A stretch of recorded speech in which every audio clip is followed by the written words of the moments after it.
Hrothgar replied, "Protector of the Danes, Beowulf, you come to us in friendship, and because of the reception your father found at our court, Eadgo had begun a bitter feud, killing Hathlaf, a wolf-gun warrior. Your father's countrymen were afraid of war, if he returned to his home, and they turned him away. Then he traveled across the curving waves to the land of the Danes. I was new to the throne. Then, a young man ruling his wide kingdom and its golden city, Hagar, my old brother, a far better man than I, had died, and dying made me, second among Halfdane's sons, first in this nation.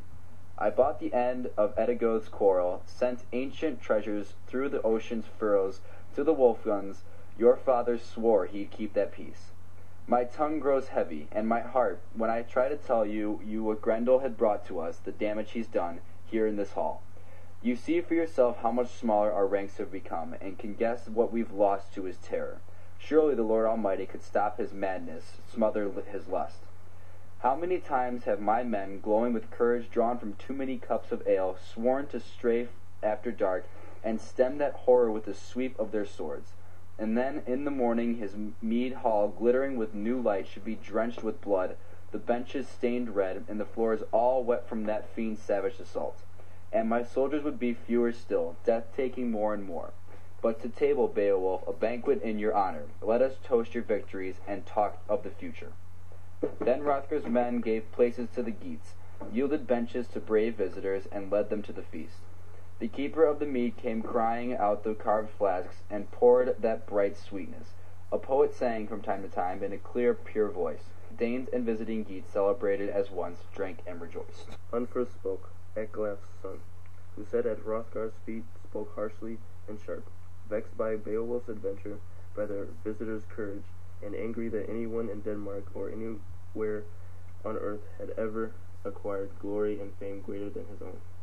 "You're Beowulf, are you, the same boastful fool who fought a swimming match with Breca, both of you daring and young and proud, exploring the deepest seas, risking your lives for no reason but the danger. All older and wiser heads warned you not to, but no one could check such pride. With Breca at your side, you swam along the sea paths, your swift-moving hands pulling you over the ocean's face. Then winter churned through the water, the waves ran you as they willed, and you struggled 7 long nights to survive.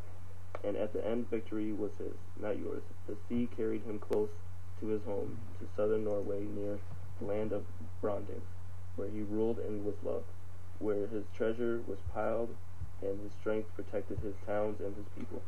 He promised to outswim you. Bonstan's son made the boast ring true. You've been lucky in your battles, Beowulf, but I think your luck may change if you challenge Grendel, staying a whole night through this hall, waiting where the fiercest of demons can find you." Beowulf answered, "Eggethl's great son, Unfirst, my friend, your face is hot with ale, and your tongue has tried to tell us about Breca's doings. But the truth is simple. No man swims in the sea as I can. No strength is a match for mine. As boys, Breca and I boasted. We were both too young to know better, that we'd risk our lives far out at sea, and so we did. Each of us carried a naked sword prepared for whales or the swift, sharp teeth and beaks of needlefish.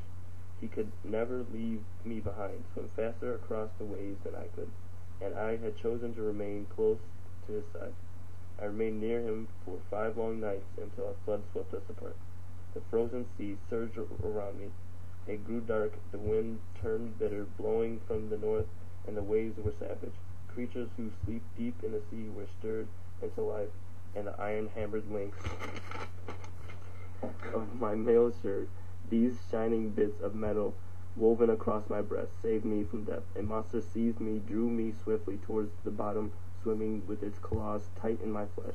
But fate let me find its heart with my sword, hack myself free, and I fought the beast's last battle, left and floating lifeless in the sea." Alright. Quarrel sent ancient treasures through the ocean's furrows of the Wolfings. Your father swore he'd keep the peace. Seriously? Yeah. That was the dumbest thing ever. Okay. Alright, well that was fun. That was so worth it. Wasn't it? Oh no, a bomb! Oh, Jesus. Just dump this whole box on there.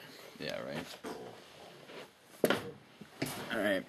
So here, everyone can see the entire set of Beowulf in comparison to Brandon.